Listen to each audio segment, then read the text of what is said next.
অসুস্থ হলেই বোঝা যায় সুস্থতা আল্লাহ তাআলার দেওয়া কত বড় একটা নিয়ামত। আসসালামু আলাইকুম, সবাই কেমন আছেন? আশা করছি সবাই ভালো আছেন।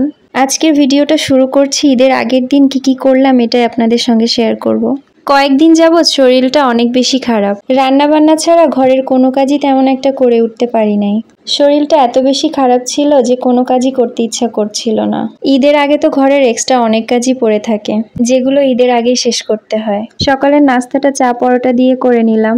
কার কার চা দিয়ে পরোটা খেতে পছন্দ কমেন্টে জানাবেন। ভেবেছিলাম ঘরের এক্সট্রা কাজগুলো একটু একটু করে আগে থেকেই সেরে রাখবো, কিন্তু অসুস্থতার কারণে কিছুই করে উঠতে পারি নাই।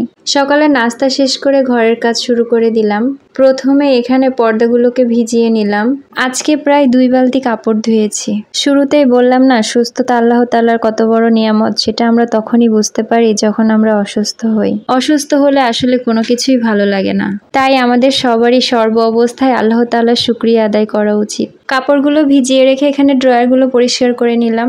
জানালার পর্দাগুলো যেহেতু খুলেছি, গ্রিলগুলো তো পরিষ্কার করতেই হবে। এখানে গ্রিলগুলোকে খুব ভালোভাবে মুছে নিলাম। জানালাটা পরিষ্কার করা শেষে বিছানাটা গুছিয়ে নিলাম। ঘরটা ঝাড়ু দিয়ে মুছে নিলাম। আমি সবসময় রান্না করতে যাওয়ার আগে ঘরের প্রত্যেকটা কাজ শেষ করে রান্না করতে যাই।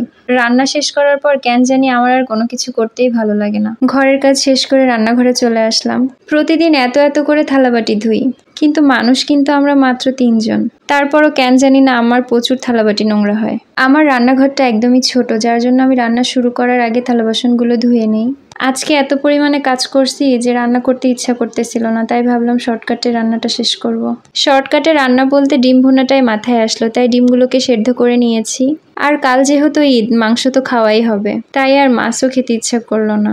এই সেদ্ধ ডিমটা ভাজার সময় আমি তো প্রায় 1 হাত দূরে থেকে দাঁড়াই, কারণ এই তেল ছিটে কতবার যে ফোসকা পড়ছে তার হিসাব ছাড়া।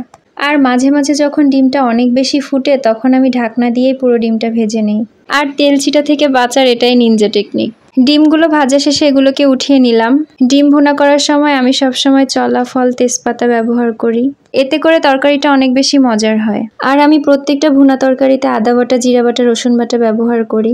অনেকেই আছে আদা বাটা সব তরকারিতে ব্যবহার করে না, কিন্তু আমি আবার ভুনা তরকারিগুলোতে এই 3টা বাটায় ব্যবহার করি, না হলে কেন জানি আমার তরকারিটা খুব বেশি একটা ভালো লাগে না। আজকে দুপুরে শুধু ডিম ভুনাই করেছি। আজকে সারাদিন এত পরিমাণে কাজ করছি, রান্নাই করতে ইচ্ছা করতেছিল না, তাই শুধু একটা তরকারি রান্না করেছি। দুপুরে খাবার শেষ করে একটু রেস্ট করে নিয়েছিলাম। আমার বাসাতে ফ্রিজে রাখা ঠান্ডা সেমাইটাই সবাই পছন্দ করে, তাই সবসময় ঈদের আগের দিনই সেমাইটা রান্না করে ফেলি। তাই সন্ধ্যার সময় সেমাইটা রান্না শেষ করে নিলাম। সেমাই রান্না শেষ করে আমার ছেলেকে একটু মেহেদি পরিয়ে দিলাম, সাথে আমিও একটু মেহেদি পরে নিলাম। আজকের মতো ভিডিওটা এখানেই শেষ করছি। আল্লাহ হাফেজ।